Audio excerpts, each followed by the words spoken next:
To assemble the device, you will need a Phillips screwdriver.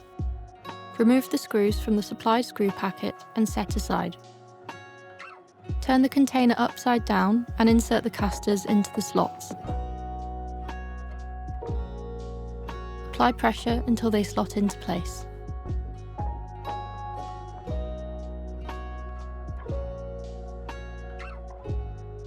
Secure them with the supplied screws.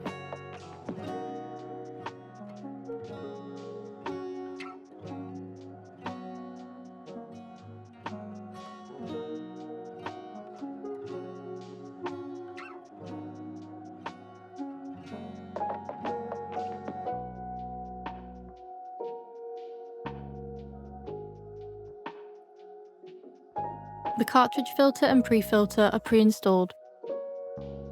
Secure the power head back onto the container using the latches.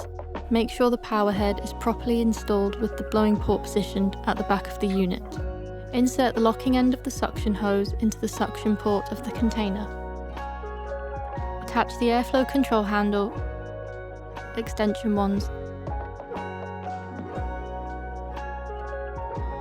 and desired attachment.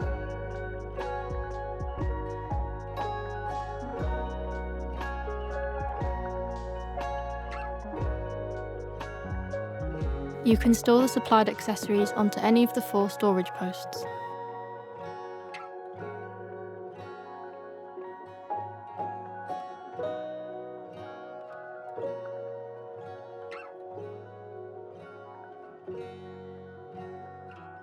This wet and dry vacuum converts to a detachable blower. Hold the blower handle and press the release button located on the front of the power head to lift the blower from the housing.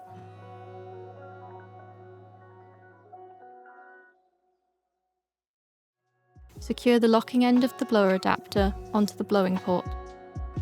Fit the blower tube onto the adapter. Make sure the blower tube is secured into place. Firmly hold the blower before turning it on. Turn the appliance on by turning the switch to the on position.